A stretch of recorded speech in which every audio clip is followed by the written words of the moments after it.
요한복음을 보면 요한복음을 영적 복음이라 그랬죠.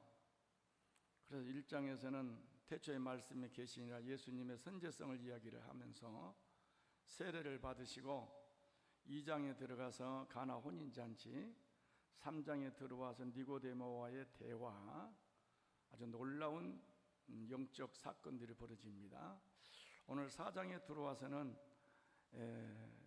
사마리아 여인과의 대화가 지금 나오고 있는데, 오늘 예수님께서는 지금 4장 이후에부터는 본격적인 갈릴리 사역으로 들어갑니다. 그래서 예루살렘 유다에서 세례받고 니고데모와의 대화를 나누고, 다음에 예수님의 3년 동안의 대부분의 사역이 어디 중심이에요?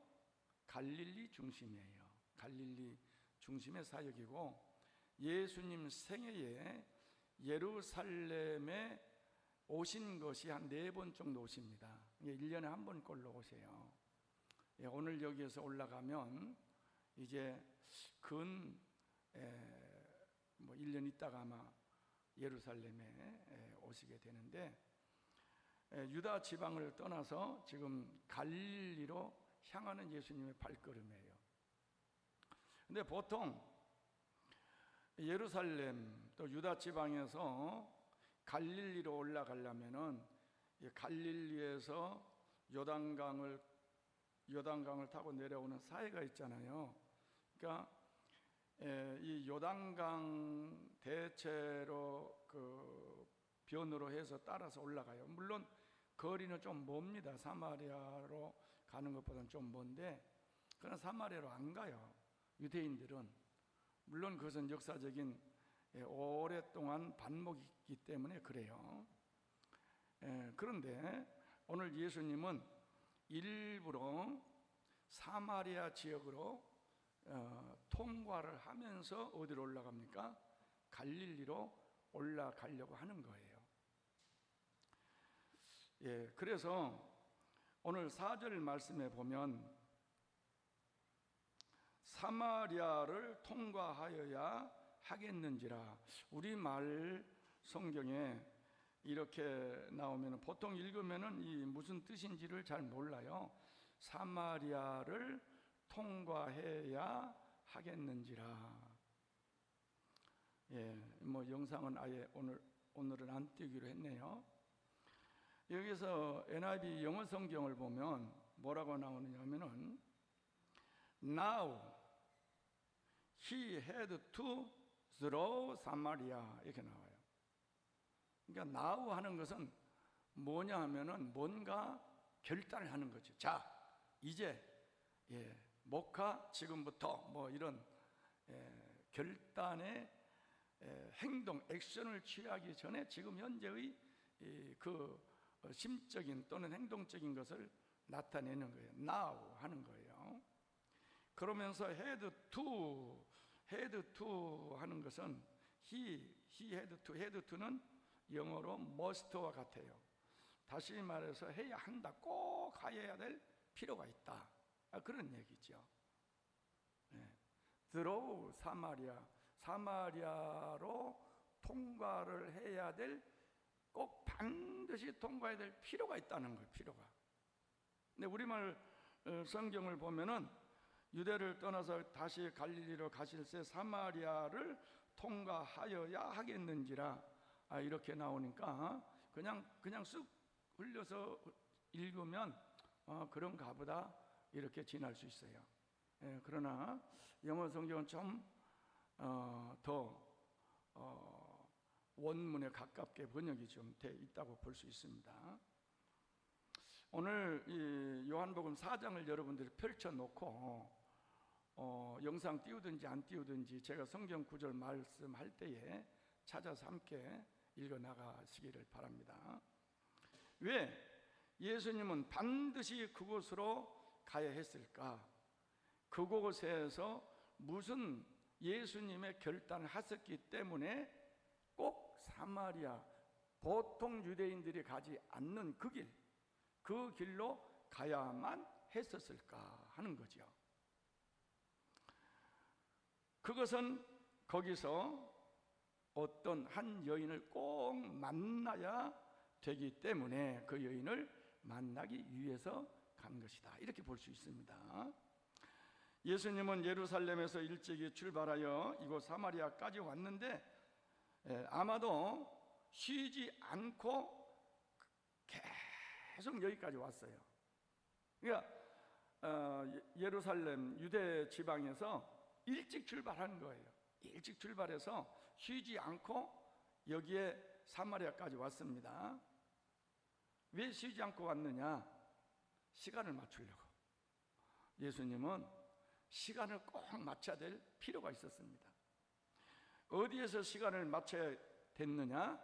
바로 야곱의 우물에서. 야곱의 우물. 몇 시에 시간을 맞춰야 됐었느냐 하면 몇 시예요? 12시예요. 오늘 우리는 요한복음 4장 6절 말씀을 한번 봅니다. 다 같이 한번 읽어볼까요? 시작. 거기 또 야곱의 우물이 있더라. 예수께서 길 가시다가 피곤하여 우물 곁에 그대로 앉으시니 때가 6시쯤 되었더라. 여기에서 두 단어를 여러분 좀 생각하셔야 됩니다. 예수님께서 피곤하여, 두 번째는 6시쯤 되었더라를 생각해야 됩니다. 예수님이 피곤하였다 하는 말은 방금 이야기한 것처럼 유대 지방에서 꼭 6시까지, 여기 6시라 하면 우리나라 시간으로 낮 12시를 말해요. 12시까지 예수님이 오셔야 했기 때문에 급히 오신 거예요. 그래서 예수님 뭐 하셨다? 피곤하셨다는 거예요. 예. 중간에 쉴 수도 있었죠. 그러나 이 타임을 맞추려니까 쉴 수가 없어요. 또 피곤하다는 의미 속에는 예수님은 하나님이시고 신이시지만 성육신 하신 이후에는 완전한 인간이었었다. 그래서 예수님은 피곤하시는 거예요, 육체적으로. 예. 예수님도 먹어야 육신이 지탱할 수 있었고, 마셔야 되었고, 잠잘 때는 자야 되고, 많은 일하면 피곤하시고, 육체와 똑같아요. 예수님은 그래서 완전한 하나님이심과 동시에 완전한 사람이시다. 할렐루야. 이것을 증명을 하고 있는 거죠. 6절 말씀해 보니까 이제 거기 야곱의 우물이 있더라. 예수께서 길 가시다가 피곤하여 우물 곁에 그대로 앉으시니 때가 6시쯤 되었더라. 그렇습니다. 이 6시는 우리나라 시간으로 정온 낮 12시인데 피곤하고 지금 때로는 지치고 목마르고 그러는 것이죠. 그래서 도착하자마자 제자들이 예수님께 말씀을 합니다. 주님, 우리가 동네로 들어가서 뭐 먹을 것을 좀 가지고 오겠습니다. 주님은 잠깐 여기 좀 쉬고 계십시오 하고 제자들은 동네 안으로 들어가 버렸어요. 그러는 사이에 예수님은 우물 곁에서 앉아 좀 쉬는 거죠. 그러나 예수님은 그냥 쉬는 것은 아닙니다. 누군가를 기다리는 모습입니다. 그래서 두리번 하면서 아직 안 오나, 꼭 마치 서로 약속이나 하듯이 그런 예수님의 모습을 우리는 상상해 볼 수가 있습니다. 그때 드디어 옵니다. 누가 옵니까? 한 여인이 오는 거죠. 물동이를 메고. 보통 우리나라에서는 물을 길러서 올 때 물동이를 이고 오잖아요. 이고. 근데 중동 지역에서는 보통 이고 오질 않아요. 꼭 메고. 물이 귀하니까 또 물을 많이 떼야 되니까. 그래서 끈으로 이어서 때로는 물동이를 담는 뭔가 바구니 비슷하게 만들어서 이고 그렇게 메고 오는 거죠. 이 여인이 오는 거예요. 여인이 누굽니까? 예수님이 바로 만나야 될 그 여인이에요. 여인은 우물 곁에 쉬고 있는 어떤 남자를 힐끗 쳐다보고 뭐 별로 신경 안 쓰고 두레박으로 물을 길릅니다. 예. 한 번 길러놨는데 예수님께서 그 여인에게 말을 거는 거예요. 여보세요, 여인이여 내게 물 한 잔만 주시오. 이렇게 말을 걸어요.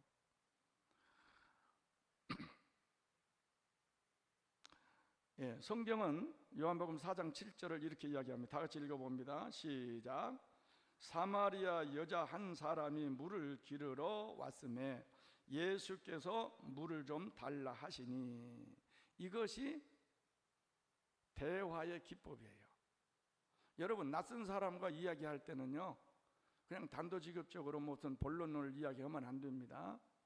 그리고 그 사람과 내가 공동적인 화제를 만들 수 있는 그것을 가지고 대화를 시작하는 거예요.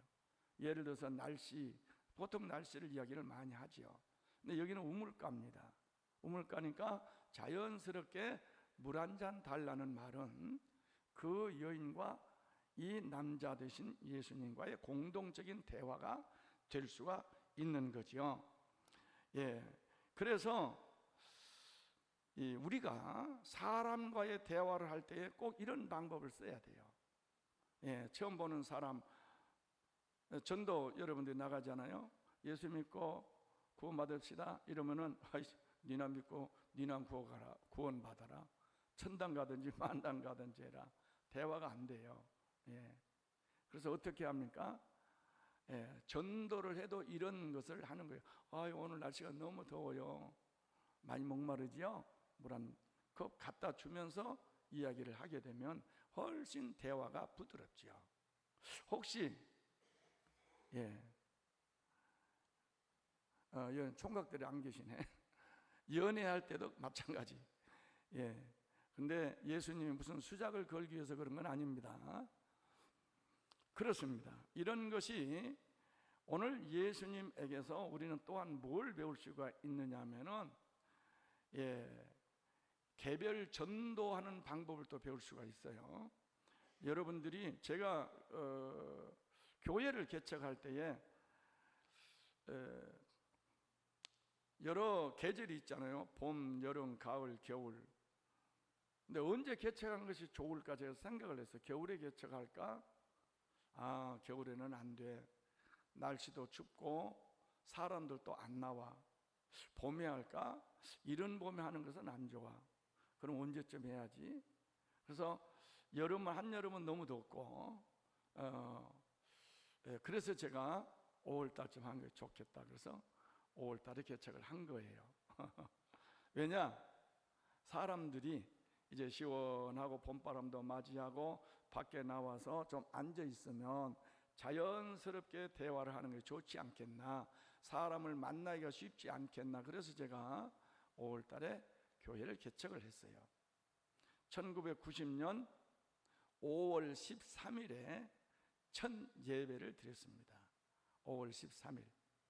그리고 5월 20일 날 개척 예배를 드렸어요. 그러니까 저는 개척을 해놓고는 계속 끊임없이 전도했어요. 호별전도, 개인전도, 관계전도, 끊임없이 제가 전도를 했어요. 사람을 만나는 것은 굉장히 중요합니다. 우리가 사람의 영혼을 구원하는 것도 만남으로부터 시작이 되는 거죠. 그래서 이 사람을 만나서 대화를 하고 너와 내 사이의 거리를 없애야 돼요. 이 공간적인 거리가 아니라 마음의 거리죠. 이걸 없애야 대화가 되고, 그리고 거기에서 아름다운 얘기, 다시 말해서 구원의 복음을 전할 수가 있는 거죠. 예수님도 그러는 거예요 지금.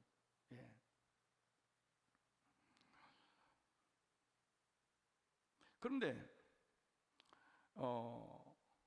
이 여자가 예수님 말씀을 듣고, 예수님인지 모르잖아요. 한 남자 이야기를 듣고 튕기는 거예요.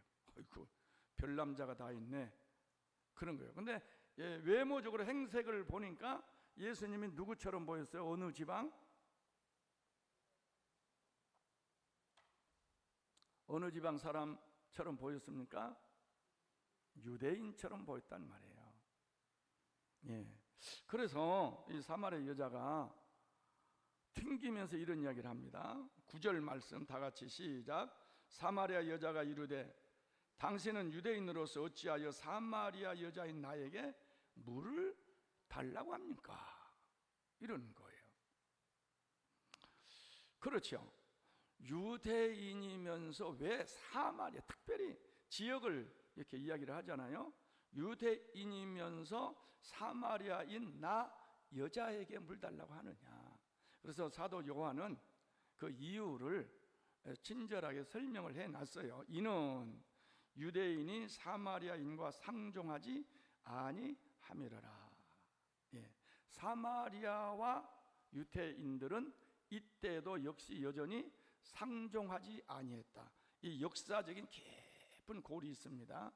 이것은 제가 오늘 이 시간에 그 이야기를 다 할 수가 없어요. 그래서 이건 제가 생략을 합니다.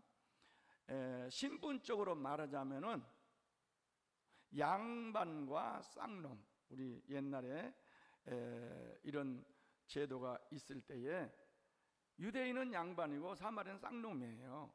특별히 유대인의 남자가 사마리아 천한 쌍놈인 여자에게 말을 건다는 것은요, 양반 채통에 안 쓰는 거예요. 있을 수가 없어요. 예. 근데 유대인 남자가 지금 자기한테 말을 걸어오잖아요. 수작을 걸어오잖아요. 그러니까 여자가 그냥 퉁명스럽게 그렇게 말을 하는 거예요. 아니, 당신은 유대인 남자인데 어찌 사마리아 여자 나에게 이런 말을 걸어옵니까? 그러는 거죠. 예. 여러분, 이때에 예수님께서 그냥 물러서지 않습니다.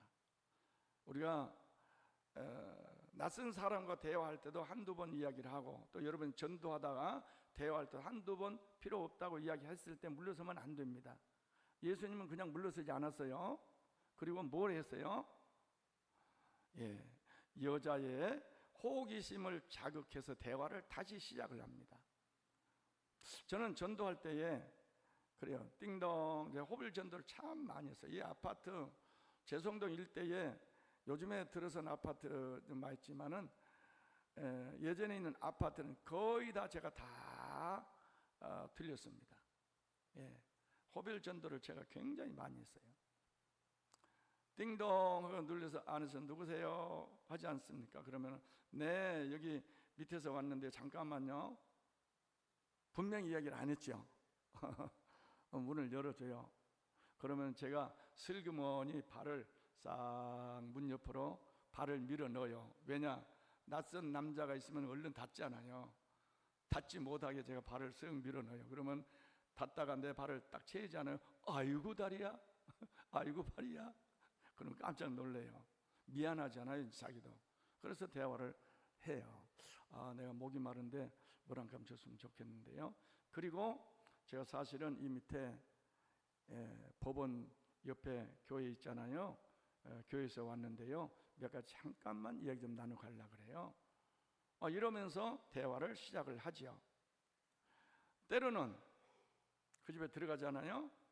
얼른 신발을 딱 봐요.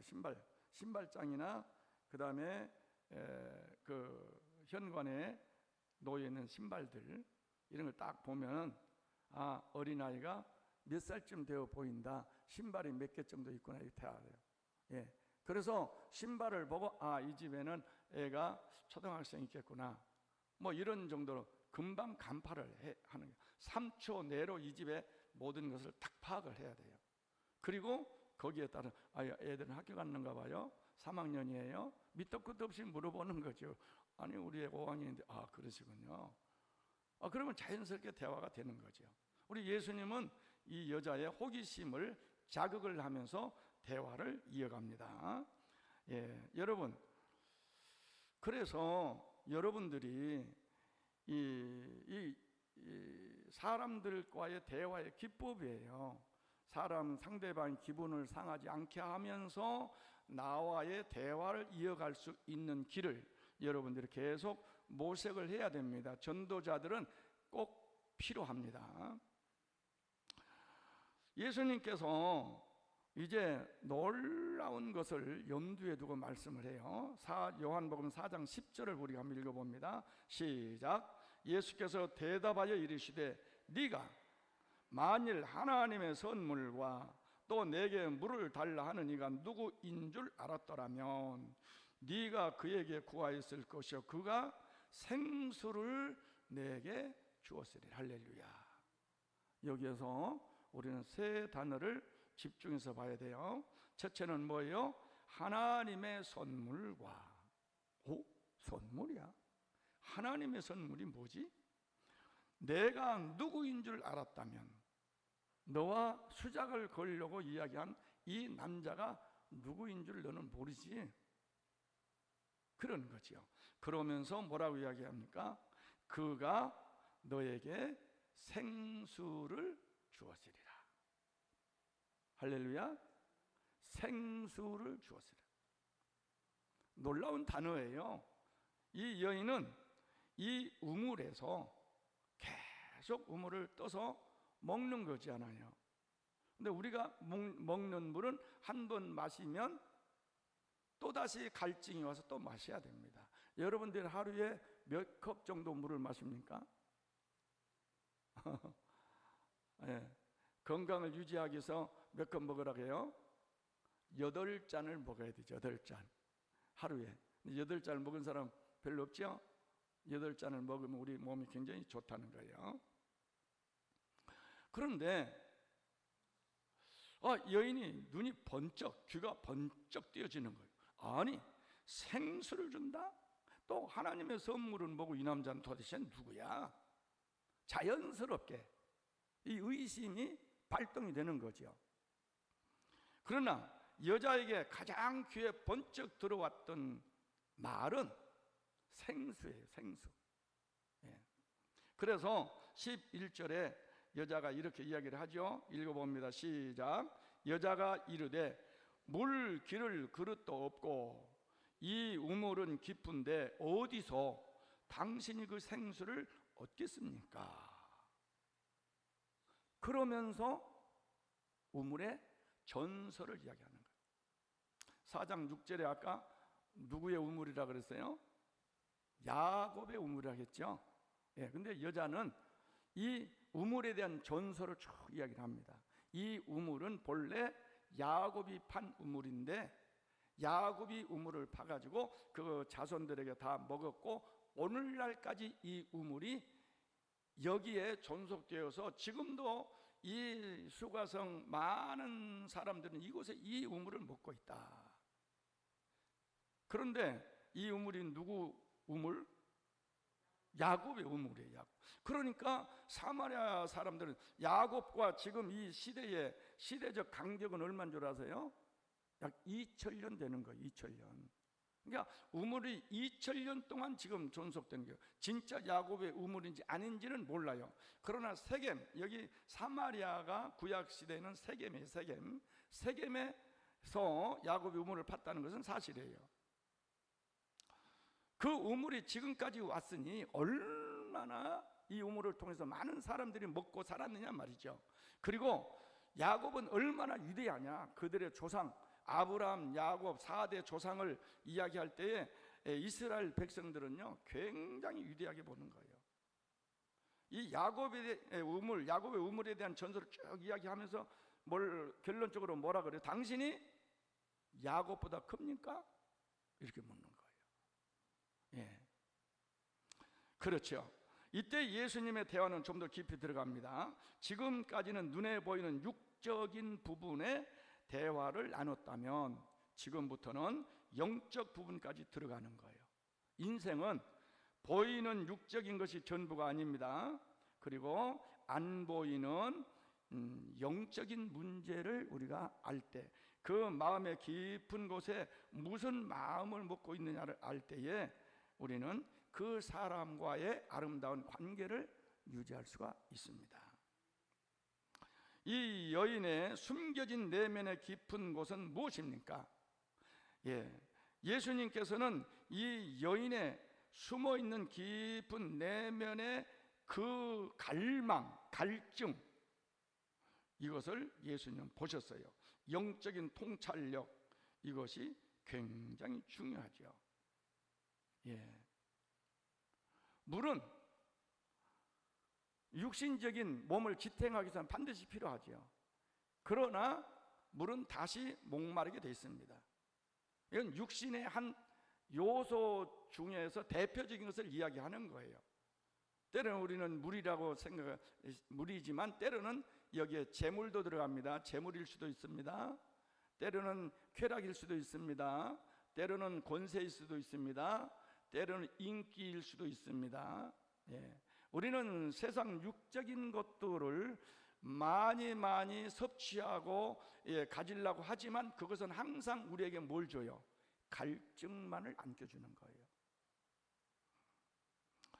예수님은 그래서 이 여인의 말, 당신이 야곱보다 큽니까?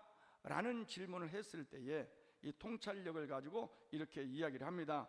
요한복음 4장 13절 14절 또 우리 한번 읽어봅니다. 시작. 예수께서 대답하여 이르시되 이 물을 마시는 자마다 다시 목마르려니와 내가 주는 물을 마시는 자는 영원히 목마르지 아니하리니 내가 주는 물은 그 속에서 영생하도록 솟아나는 샘물이 되리라. 할렐루야. 영생하도록 솟아나는 샘물이 되리라. 이 말에 여인이 뿅 가는 거예요. 이야, 그런 물이 있단 말이야. 어이구, 영생하도록 솟아나는 샘물, 내 속에서 솟아나는 샘물, 그러면 물 안 들어와도 되겠네. 이 여인에게 가장 지금 싫은 것, 하기 싫은 거, 오고 싶지 않는 것이 우물가거든요. 왜냐? 이 여인은 숨어 사는 여인이에요. 12시에 물 길러 왔잖아요. 왜 12시를 길러 와요? 여러분들 연세 드신 분들은 보통 마을에 공동 우물이 있으면은 언제 우물 들어가는지 다 알 거예요. 언제 우물 들어가요? 아침이나 저녁이나. 그리고 그 우물가에는 그 동네에 간밤에 있었던 모든 정보가 다 그래서 노출됩니다. 갑돌이와 갑순이가 담보찜을 쌓았다네, 김서방 어쩐지 안 들어와서 등등 다 나와요. 그런데 여인은 몇 시에 물 들어왔어요? 12시에 왔어요. 사람 만나기가 싫은 거예요. 대인 기피증에 걸렸어요. 왜 그랬을까요? 여인에게는 말할 수 없는 비밀이 있다는 거예요. 사람들하고 만나서 이야기를 나누면 꼭 무엇인가 해야 될, 또 자기 자신도 모르는 사이에 말이 나올 가능성이 있어요. 그래서 꼭꼭 숨기고 살았어요. 그렇습니다. 이 여인은 숨어 사는 여인이에요.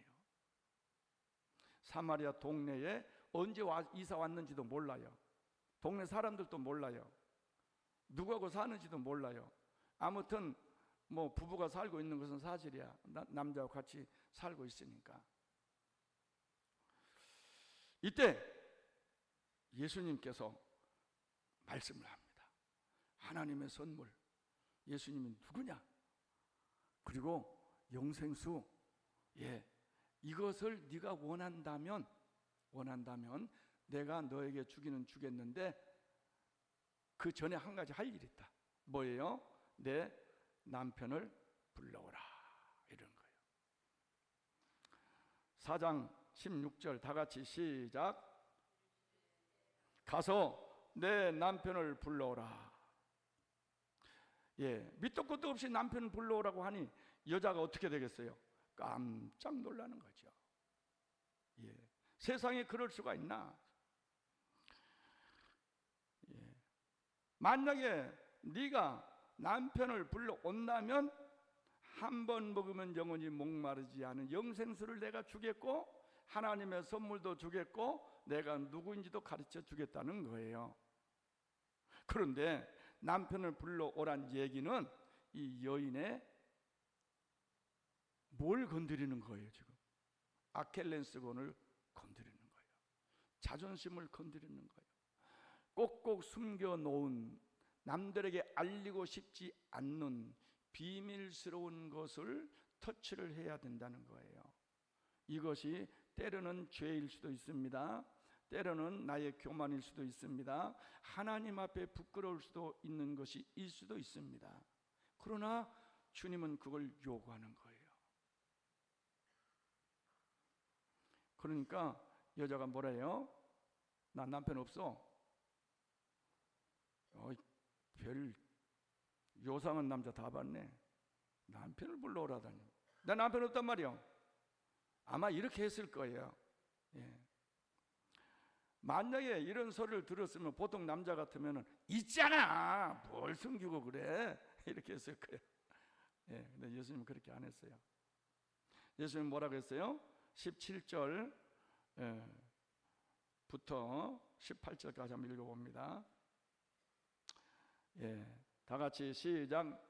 여자가 대답하여 이르되 나는 남편이 없나이다. 예수께서 이르시되 네가 남편이 없다 하는 말이 옳도다. 그 다음에 18절을 넘어가서 너에게 남편 5이 있었고 지금 있는 자도 내 남편이 아니니 내 말이 참되도다. 여러분, 예수님의 이 말씀 속에 얼마나 부드러움이 담겨져 있어요. 남편 없다고 해도 책망도 안 하고 거짓말이라고 탓도 안 하고 맞아, 당신 말이 맞아. 당신 본래 남편 없었지.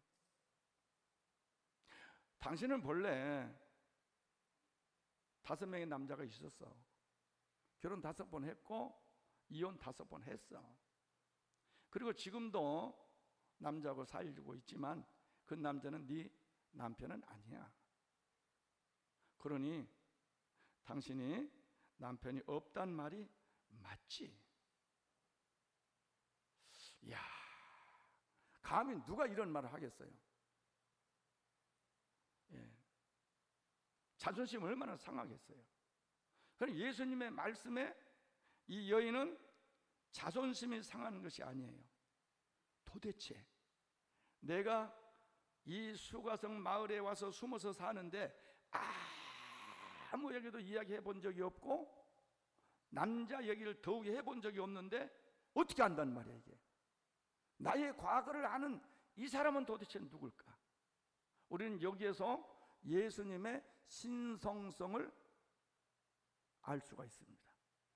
예수님은 누가 가르쳐줘서 아는 거 아닙니다. 예수님은 하나님이시기 때문에 전지전능성을 가지고 계십니다. 예수님은 모르신 것이 없습니다. 우리의 현재도 아시지만 과거도 아십니다. 우리는 미래를 모르지만 우리의 미래도 예수님은 아십니다. 할렐루야.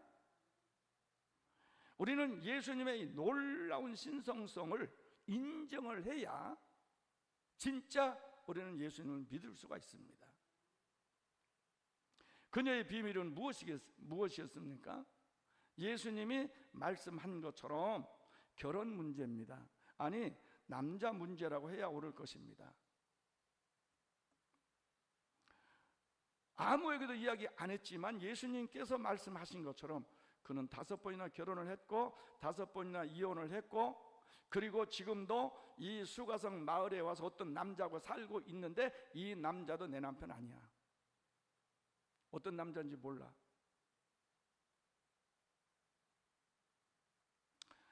예. 이것이 그녀의 인생의 실패의 원인이었습니다. 그리고 항상 이것 때문에 자기는 죄의식을 가지고 있습니다. 나는 죄인이야. 행복을 추구하기 위해서 이렇게 결혼도 많이 해봤고 많은 남자도 만나봤지만 여기에서는 결코 행복이 없었다는 것을 깨닫게 됩니다. 그리고 깊은 슬픔에 점점 빠져들어가기 시작합니다. 그러면서 나 같은 죄인은 살 가치가 없어. 왜 산지 모르겠어. 삶의 의미를 상실해 갑니다. 점점 깊은 고민에 빠집니다. 이 다음에 오는 것은 우울증입니다. 우울증 다음에 오는 것은 뭘까요? 그런 단계까지 왔어요. 그러나 생명은 모질다고 이 여인은 죽기는 싫어요. 그리고 옛날 선지자 때부터 쭉 내려온 하나의 얘기가 있습니다. 하나의 얘기. 그래, 내가 하나님을 한번 만났으면 좋겠어. 그리고 하나님 앞에 내가 예배를 한번 드렸으면 좋겠어. 그런데 예배는 어디서 드리지? 이 동네 사람들은 여기서 예배 드린 것이 맞다 하고, 저 유태인들은 예루살렘에서 예배를 드린 것이 맞다고 하는데, 과연 어디서 예배를 드린 것이 맞아? 하나님 앞에 한 번 예배를 드렸으면 좋겠어. 이런 생각을 갖게 됩니다. 사랑하는 성도 여러분, 우리는 이 여자가 이런 깊은 예배 영적인 문제까지 들어오기까지 그에게는 뭐가 있었느냐 하면은 이 깊은 죄 때문에 헤매이는 슬픈 자기의 인생을 보면서 여기서 구원받지 아니하면, 하나님 만나지 아니하면 자기는 죽는다는 걸 알아요. 그래서 예수님은 이 여인에게 네 마음 깊은 곳에 지금 숨겨놓은 그걸 끄집어내라.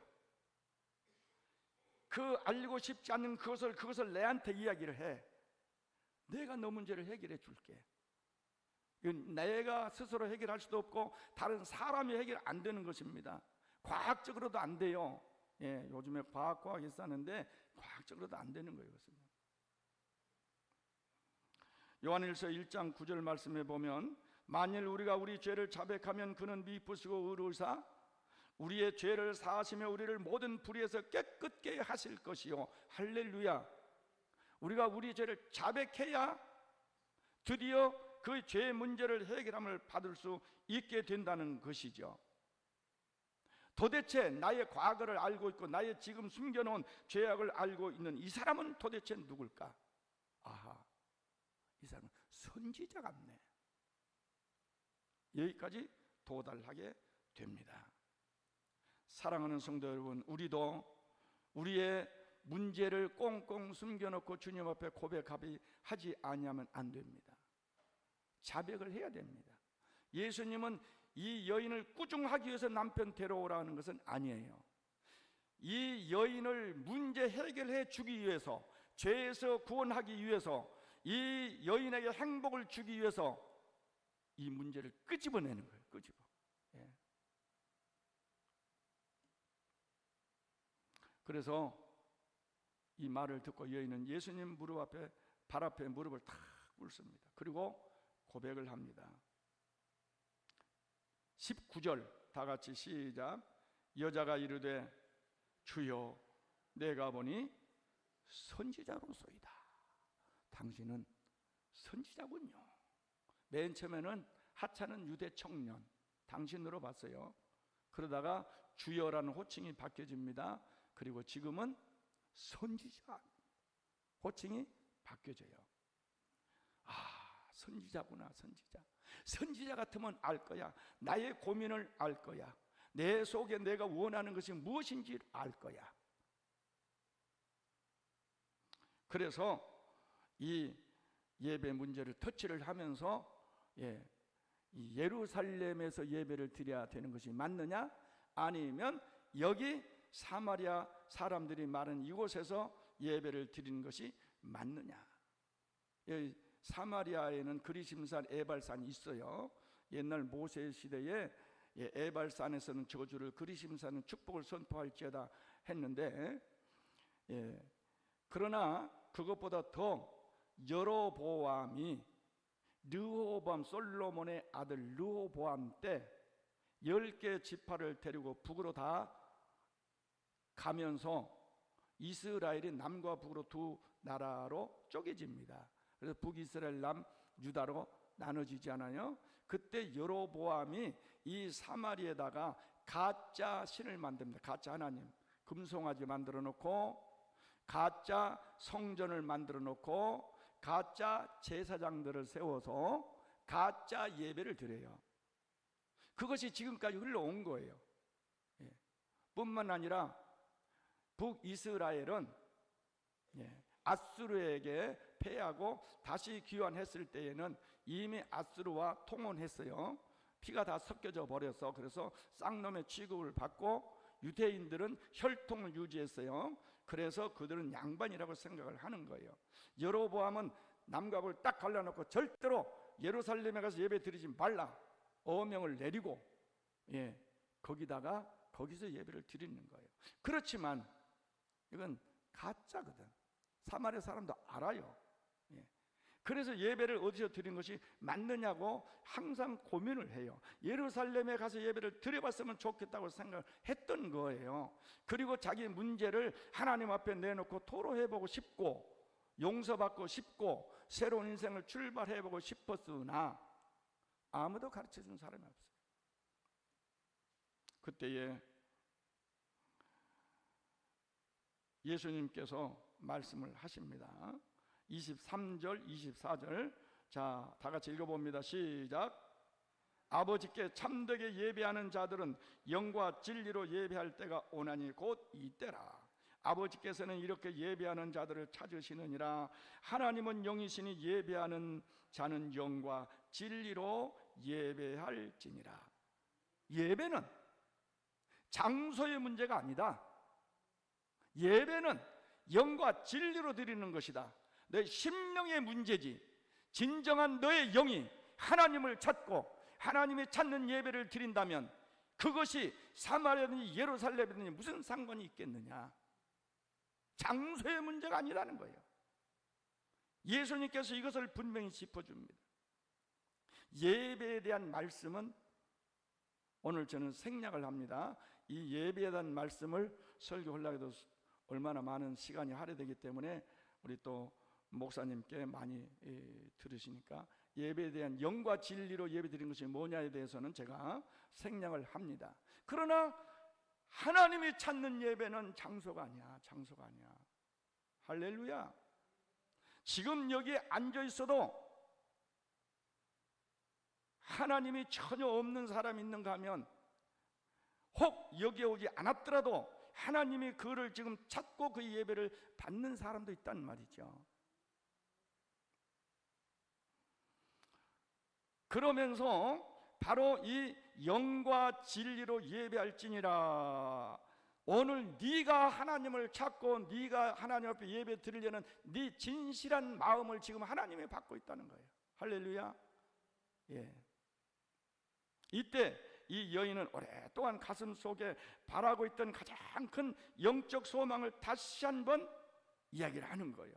하나님에 대한 그 갈망이 있었지만 그러나 선지자, 이분 선지자, 예수님을 선지자로 봤으니까 선지자들이 쭉 말씀을 예언을 해온 구약의 사건이 하나 있습니다. 그것이 뭐예요? 메시아, 그가 오시면, 할렐루야, 메시아까지 도달하는 거예요. 그러니까 이 여인은 죄인으로 살고는 있지만 영적 깊이가 얼마나 있었는가를 우리는 알 수 있습니다. 감히 메시아 그리스도를 갈망하고 소망하는 자가 많지 않습니다. 깊은 영적 그 고뇌에 들어가지 않았더라면 이 여인은 이런 말을 할 수가 없었습니다. 속으로 생각을 합니다. 예수님 말씀을 듣고 메시아 곧 그리스도라 하는 이가 오시면 이 모든 것을 속 시원히 가르쳐 줄 텐데. 그래, 맞아. 혹시 저분이 이런 거예요. 그러면서 25절을 이렇게 여자가 이야기합니다. 다 같이 읽어봅니다. 시작. 여자가 이르되 메시아 곧 그리스도라 하는 이가 오실 줄을 내가 아노니 그가 오시면 모든 것을 우리에게 알려주시리다. 할렐루야. 메시아, 이것은 오랫동안 이스라엘 백성들이 기다리고 기다렸던 구세주예요. 메시아라는 말은 해방자입니다. 히브리 말로 그리스도는 기름 부음을 받은 자입니다. 헬라 말로. 우리가 기름 부음을 받은 자, 받은 직분 세 가지 여러분 잘 아시죠? 그분이 오시면 알려줄 거야. 나는 지금 그분을 기다리고 있어. 나는 그분을 갈망해. 우물에서 나오는 우물물을 갈망하기보다 더 갈망하고 있는 것은 바로 나의 죄 문제를 해결하고, 인생의 문제를 해결하고, 육신의 문제를 해결하고, 아름다운 영생의 축복을 해줄 그분, 메시아, 그분을 기다리고 있는 것이 바로 이 여인의 깊은 마음입니다. 이 여인은 그때마다 그랬을 거예요. 이 사망의 몸에서 누가 나를 건져내랴. 바울 사도의 로마서 7장에 나와 있는 이 고민, 이 토로를 아마 여인은 수십 번 되뇌었을 겁니다. 그러면서 속으로 생각을 합니다. 메시아 그리스도 주여 언제 오십니까? 지금은 마라나타예요. 그러나 그때는 마라나타가 아니에요. 메시아 언제 오십니까? 그러면서 이 여인은 바로 메시아를 찾는 겁니다. 할렐루야. 메시아 그리스도 그가 오실 줄을 내가 아노니 그가 오시면 이 모든 것을 알려주실 것입니다. 이러면서 이 말을 들은 예수님이 됐다. 타임은 이때야. 클로징을 쳐야 돼 지금. 그래서 26절에 예수님 뭐라고 말씀하십니까? 다 같이 읽어봅니다. 시작. 예수께서 이르시되 내게 말하는 내가 그라 하시니라. 할렐루야. 너하고 이야기하고 있는 네 앞에 있는 이 남자가 바로 네가 찾는 메시아요 그리스도니라. 할렐루야. 우리의 인생의 문제는 예수 그리스도를 만나면 해결됩니다. 우리의 죄 문제도 예수 그리스도를 만나면 해결이 됩니다. 인생의 모든 문제가 예수님을 만나면 해결이 됩니다. 이 여인도 예수 그리스도를 만나면 해결될 줄 알고 있습니다. 근데 언제 오실지를 몰랐고 누구인지를 몰랐는데, 아니 지금 나하고 이야기하고 이 남자가 메시아라는 말이냐. 할렐루야. 얼마나 감격스러웠겠어요. 이제는 더 이상 두말할 필요가 없어요. 그래, 맞아. 나의 과거를 손사히 알고 있고 나를 구원하신 이분은 바로 내가 그리고 찾던 메시아야. 메시아. 오, 당신은 메시아이십니다. 여인은 일순간에 모든 문제가 해결돼버려요. 영적인 눈이 팍 떠져버려요. 그리고 이 여인은 수가성 마을 안으로 뛰어들어갑니다. 지금 야곱의 우물과 수가성 마을의 거리가 얼마냐면 1.6km쯤 됩니다. 1.6km. 상당히 먼 거리예요. 이 여인이 물길로 온 이 거리가 상당히 먼 거리예요. 그런데 단숨에 마을로 뛰어들어갑니다. 뛰어들어가서 여보시오! 동네 사람들, 내 말을 들어보시오. 우리가 기다리던 메시아, 나는 그분을 만났습니다. 그리스도를 내가 만났습니다. 이분은 진짜 나를 알고 있는 그리스도입니다. 오시오. 지금까지 한 번도 동네 사람들이 자신을 나타내지 않았어요. 이야기도 안 해봤어요. 근데 저 여자가 미쳤나? 동네 사람들은 그랬을 거예요. 막 몰려 나옵니다. 야, 저 여자가 왜 저래? 여보세요. 만났다니까. 누구를 만났어요? 메시아 그리스도, 그분을 만났다니까. 와서 보시오. 우물가에 갑시다. 그러니까 막 동네 사람들이요, 막 같이 따라 나오는 거예요.